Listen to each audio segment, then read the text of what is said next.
नमस्कार बच्चों, कैसे हैं आप सब? आशा करती हूँ आप सभी अच्छे होंगे, स्वस्थ होंगे, खुश होंगे और अपनी पढ़ाई भी अच्छे से कर रहे होंगे। तो जैसा कि आप सभी जानते हैं, मैं हूँ आपकी हिंदी की अध्यापिका और मैं स्वागत करती हूँ आप सभी का आईसीटी वर्चुअल क्लासरूम में।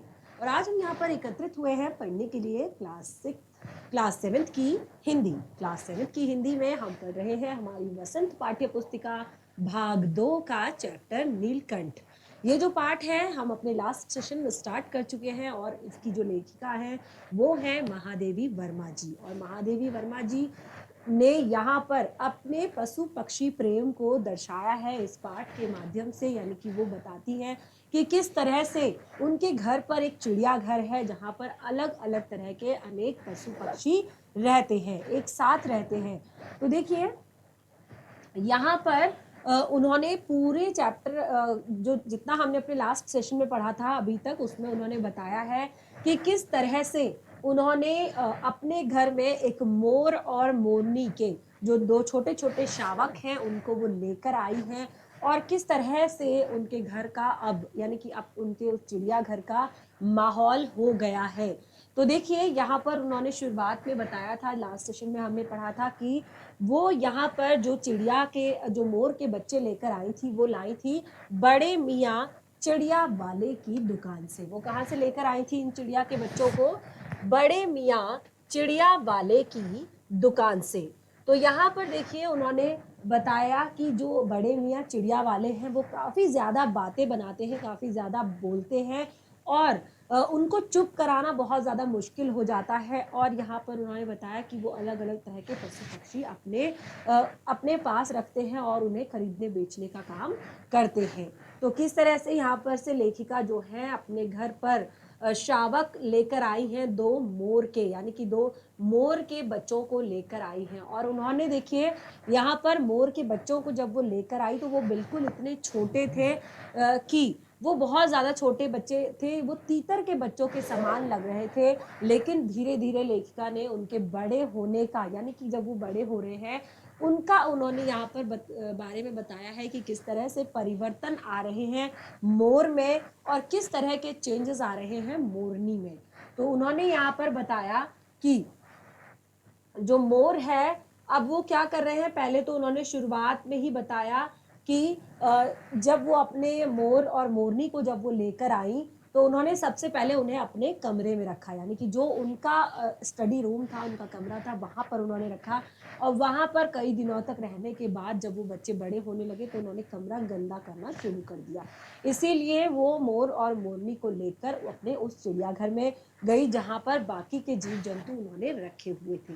अब एक तरह से जब वो पहली बार वहां पर गए, यानी कि जब वो पहली बार चिड़ियाघर में गए तो चिड़ियाघर का माहौल जो है बहुत ही ज्यादा कोतूहल से भरा हो गया था। क्योंकि आपने देखा है जब भी आपकी क्लास में कोई नया बच्चा आता है या आपके घर में कोई अनजान मेहमान आते हैं जो आपके लिए अनजान है, तो क्या होता है आपके अंदर एक्साइटमेंट होती है। क्लास में बच्चा आता है नया, भाई कौन है, कहाँ से आया है, ये कैसा है, इसका बिहेव कैसा है, इस तरह से आप उससे बात करने के लिए कभी तो शर्माते हैं, कभी एक्साइटेड होते हैं। सेम घर पे कोई ऐसे गेस्ट आ जाते हैं जिनको आप नहीं जानते हैं, तो फिर क्या होता है आप अपनी मम्मा से पूछते हैं या आप उनके पास जाते हैं या आप उन्हें छुप छुप कर देखते हैं। तो इस तरह से क्या होता है, बिल्कुल इसी तरह का माहौल जो है चिड़ियाघर में भी हो गया है जब मोर और मोरनी के जो दो शावक हैं उनको चिड़ियाघर में रखा गया है।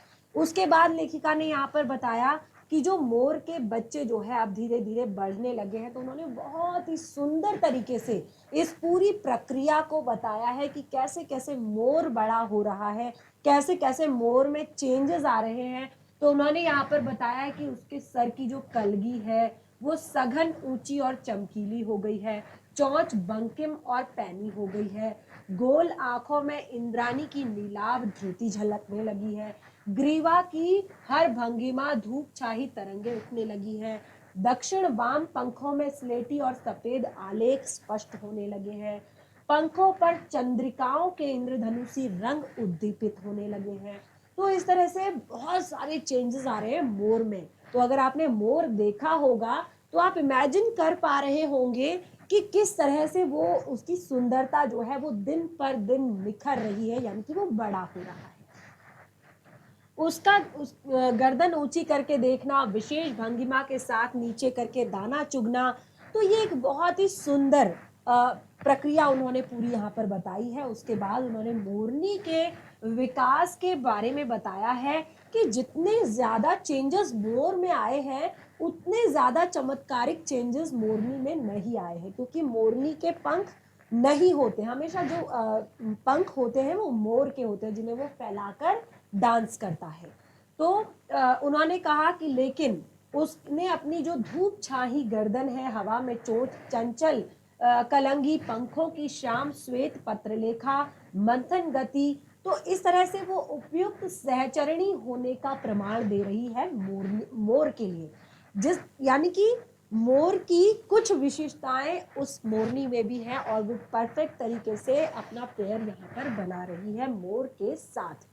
तो इस तरह से उन्होंने यहाँ पर बहुत सारी चीजें बताई है और मोर के बारे में बताया है कि अब वो यहाँ पर एक तरह से पूरे जितने भी, अब वो धीरे धीरे बड़ा हो रहा है, तो उसने अपने आप को चिड़ियाघर के निवासी जंतुओं का सेनापति और संरक्षक नियुक्त कर लिया है अपने आप को खुद से।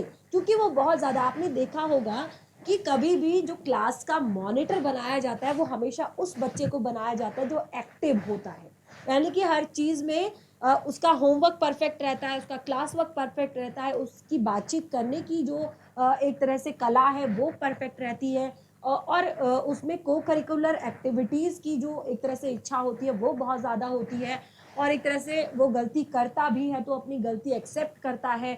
तो इसीलिए यानी कि हर चीज से जो परफेक्ट होता है तो उसको हम क्या करते हैं, सेनापति नियुक्त करते हैं। सेनापति यानी कि जो अपनी पूरी फौज को लेकर चलता है, अपनी पूरी फौज का एक तरह से नेतृत्व करता है, पूरी फौज का नेता होता है। तो बिल्कुल यहाँ पर मोर ने अपने आप को खुद से, क्योंकि वो हर चीज में एक्टिव है, वो एक तरह से हर तरह से वो परफेक्ट है, और एक तरह से संरक्षक का भी वो काम कर रहा है, यानी कि वो देखता है कि कहाँ पर कुछ गलत हो रहा है और वो जाकर उस चीज को सही करता है या उन्हें टोकता है दूसरे जानवरों को।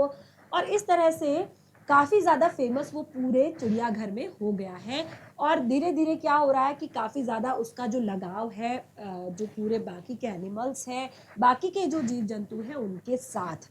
तो इस तरह से यहाँ पर खरगोश के छोटे छोटे बच्चे भी हैं, यानी कि यहाँ पर खरगोश के छोटे बच्चे हैं, और कई बार वो क्या करता है, उन खरगोश के छोटे बच्चों को अपनी चोंच से उठाकर ऐसे ऊपर लटका देता है, ऐसे चोंच से उठा लेता है।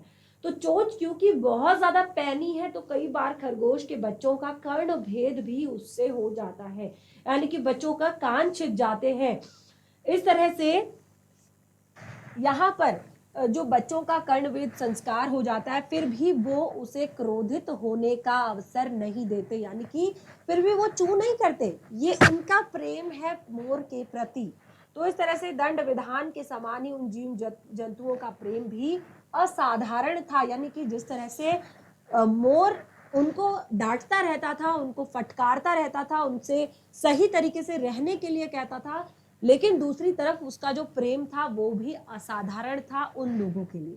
तो इस तरह से ऐसे में जो बच्चे थे वो क्या करते थे, जब मोर इस तरह से अपना पंख फैला कर रखता था तो जो बच्चे होते थे वो उनके पंखों के बीच, सघन घने पंखों के बीच छुआछू खेलते थे। और ऐसी स्थिति में एक बार होता है कि सांप जाली के अंदर आ जाता है। ये सारी चीजें हमने पढ़ी थी, और देखिए इस तरह से चित्र है कि सांप जब जाली के अंदर आता है तो सारे जंगली जानवर जो है, जो भी एक तरह से वहां पर चिड़ियाघर में जितने भी जानवर हैं वो सब क्या होते हैं, तीतर बीतर हो जाते हैं, वो उड़ जाते हैं या भाग जाते हैं या इधर उधर हो जाते हैं। लेकिन वहां पर एक छोटे से खरगोश का बच्चा होता है जो भाग नहीं पाता है, तो वो सांप उसको अपने मुंह से पकड़ लेता है। आप चित्र में स्पष्ट रूप से देख रहे हैं कि सांप ने उसे अपने फन में दबाया हुआ है, और क्योंकि वो बहुत छोटा बच्चा है तो उसकी चींची की जो आवाज है वो बाकी जीव जंतुओं के कानों में नहीं जा पा रही है। लेकिन मोर जैसे कि एक संरक्षक की भूमिका इस पूरे चिड़ियाघर में निभा रहा है, तो वो बैठा है ऊपर बिल्कुल झूले पर, और जब वो झूले पर बैठा है तो वहां पर से वो चींची की आवाज सुन लेता है और क्या करता है, वो फट से उड़कर नीचे आ जाता है और उसने सांप को फन के पास से पंजों से दबाया और सांप को फन के पास से पंजों से दबा लेता है, यानी कि ये गर्दन है और इसके पीछे ठीक से वो इस तरह से पंजों से पकड़ लेता है और अपनी चोंच से उसके फन पर वार करता है बार बार। और इससे क्या होता है कि सांप अधमरा हो जाता है और जो पकड़ होती है खरगोश की, यानी कि जिसने जैसे इस तरह से उसने खरगोश को पकड़ा है तो उसकी पकड़ ढीली हो जाती है और खरगोश का बच्चा वहीं पर गिर जाता है। वो दौड़ नहीं पाता क्योंकि वो बहुत ज़्यादा थक चुका है, एक तरह से बेहोश वो हो चुका है। तो फिर क्या होता है, अब देखिए ये सारी चीज़ें जो है राधा, राधा कौन है, इन दोनों का नामकरण कर दिया गया है। राधा जो है वो है जो फीमेल मोरनी है, वो इस सारी इस चीज को यानी कि अपना सहायता देने की आवश्यकता नहीं समझती, लेकिन अपनी मंद केका से किसी असामान्य घटना की सूचना सब ओर प्रसारित कर देती है। यानी कि वो अपनी एक तरह से जो उसकी अपनी आवाज है उससे वो क्या करती है, वो हेल्प नहीं करती मोर की, वो करती है सबको बुलाने का काम। वो एक अपनी अलग सी आवाज निकालती है, यानी कि जो कुछ आपने देखा होगा एनिमल्स यानी कि जीव जंतुओं की जो आवाज होती है वो अपनी आवाज से अपने लोगों को बुला सकते हैं, यानी कि उनके जो लोग हैं वो उसे पहचान जाते हैं कि ये क्या कहना चाह रहा है। तो इसी तरह से सभी जीव जंतु जो है वहां पर इकट्ठे हो जाते हैं और तब तक जो नीलकंठ होता है वो भी सांप के कंठ खंड खंड कर चुका होता है। लेखिका कहती है तब तक हम भी वहां पर पहुंच चुके होते हैं और अब तब उस शिशु खरगोश के पास जाता है और रात भर उसे अपने पंखों के नीचे रखकर उष्णता देता रहता है, गर्मी देता रहता है ताकि उसके प्राण जो है बच सके। कार्तिकेय ने अपने युद्ध वाहन के लिए मयूर को चुना होगा। यह उसी पक्षी का रूप है। स्वभाव देखकर समझ आता है कि मयूर कला प्रिय वीर पक्षी है, हिंसक मात्र नहीं। इसी से उसे बाज, चील आदि की श्रेणी में नहीं रखा जाता। तो इस तरह से मेघों की सांवली छाया में, जब मेघ आते हैं मेघों की सांवली छाया में, इस तरह से जब मोर नाचता है उस नृत्य में एक सहजात लय ताल रहता है। आगे पीछे दाहिने बाएं क्रम में वह घूमकर किसी अलक्ष्य सम पर ठहर जाता है। अब देखिए ये हमने कंप्लीट कर लिया है। आगे पढ़ते हैं, बहुत ही सुंदर यहाँ पर पंक्तियां हैं। राधा नीलकंठ के समान नहीं नाच सकती। राधा जो है यानी कि मोरनी जो है वो मोर के समान नहीं नाच सकती, परंतु उसकी गति में भी एक छंद रहता है, यानी कि जो जिस तरह से वो चलती है उसकी गति में भी एक अलग ही छंद रहता है। वह नृत्य मग्न नीलकंठ के दाहिनी ओर पंख को छूती है और बाईं ओर निकल आती है। यानी कि वो क्या करती है,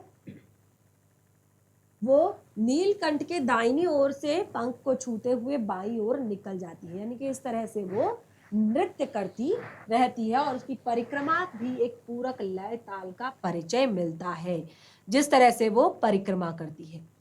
तो देखिए यहाँ पर हमने काफी चीजें पढ़ी थी कि किस तरह से लेखिका बताती है कि मुझे नहीं पता कि कैसे वो समझ लेता है। कौन समझ लेता है?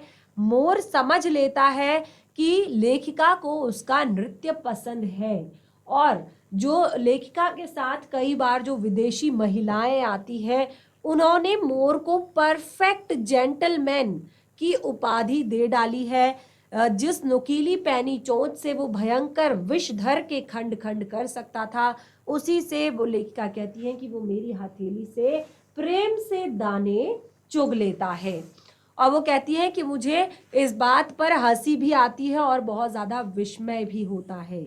और यहाँ पर लेखिका बताती है कि वसंत में जब आम के वृक्ष सुनहली मंजलियों से लद जाते हैं, अशोक लाल पल्लवों से ढक जाता है, तब जालीधर में वह अस्थिर हो उठता है और उसे बाहर छोड़ देना पड़ता है। यानी कि उन्होंने बताया कि जो नीलकंठ है वो क्या करता है, बहुत ज्यादा विचलित हो जाता है जब बसंत ऋतु में पूरे पेड़ किससे एक तरह से स्वर्णिम मंजरियों से, यानी कि जो एक तरह से बोर आती है आम में, उससे वो बहुत ज़्यादा खुश हो जाता है और ये उसकी बहुत प्रिय ऋतु है। और सबसे प्रिय ऋतु होती है मोर की, वो होती है वर्षा ऋतु, क्योंकि तभी मेघ उमड़ते हैं और उनकी सजल आहट पा लेते हैं ये दोनों, और गूंज अनुगूंज से तीव्र तीव्रतर होते हुए अब ये मानो बूंदों के उतरने के सोपान में पंक्ति बनाने लगती है। यानी कि ये क्या करते हैं, इनकी जो आवाज जो है इनको बहुत ज्यादा खुशी मिलती है और इनकी आवाज जो है तेज तेज होती जाती है। और क्या होता है कि ये ऐसा लगता है जैसे ये बादलों को बुलाने के लिए, बूंदों को बुलाने के लिए पंक्ति बना रहे हो। और यहाँ पर देखिए, फिर मेघ जितना अधिक गरजता है, बिजली जितनी अधिक चमकती है, बूंदों की रिमझिमाहट जितनी तीव्र हो जाती है, नीलकंठ के नृत्य का वेग उतना ही तेज बढ़ता जाता है।